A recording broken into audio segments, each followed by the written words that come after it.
Abraham était fortifié par sa foi, mais sa marche par la foi fut intensément pratique, bien que si différente de la marche dans la chair. Un auteur a dit que la foi nous amène dans des difficultés inconnues aux hommes qui marchent dans la chair ou qui ne s'élancent jamais dans la foi.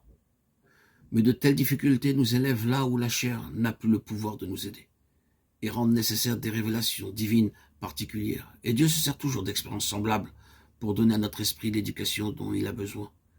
C'est ainsi que les hommes de l'esprit sont enseignés et on arrive à connaître Dieu comme aucun autre ne le connaît.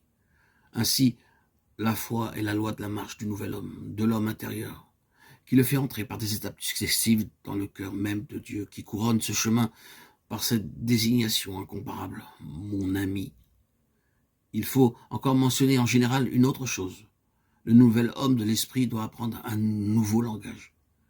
C'est le langage de l'esprit, et il devra apprendre de plus en plus profondément que le prestige du langage et de la sagesse, ou ce que les hommes appellent les discours persuasifs de la sagesse, 1 Corinthiens 2, 1 et 4, n'ont aucune valeur dans le service spirituel.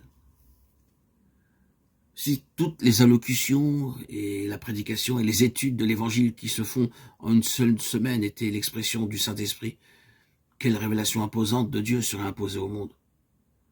Mais il n'en est évidemment pas ainsi. Et cette puissance ne se fait pas sentir. Il est impossible de parler dans le Saint-Esprit et par le Saint-Esprit sans que se produise quelque chose de lié à l'éternité. Mais cette capacité n'appartient qu'à ceux qui sont nés de l'Esprit, ceux dont l'Esprit a été uni au Seigneur. Et ceux-ci doivent apprendre à abandonner leur propre parole et à parler lorsqu'ils sont poussés par l'Esprit Saint. 2 Pierre 1, 21. C'est une part de l'éducation de l'homme intérieur que d'avoir son homme extérieur crucifié en ce qui concerne le langage et d'être amené à l'état dans lequel se trouva Jérémie.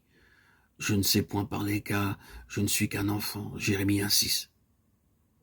Ce n'est pas seulement en tant que pécheurs que nous devons être crucifiés avec Christ, mais en tant que prédicateurs ou orateurs ou témoins.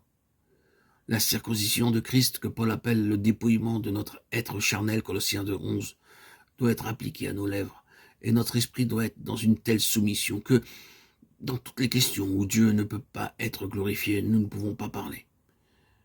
Une facilité naturelle de parole n'est pas une force en elle-même dans le ministère spirituel.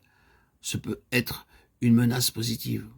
C'est un stage de réel développement spirituel lorsque nous avons une crainte réelle et sincère de parler, à moins que ce ne soit avec les paroles qu'enseigne l'Esprit, 1 Corinthiens 2,13.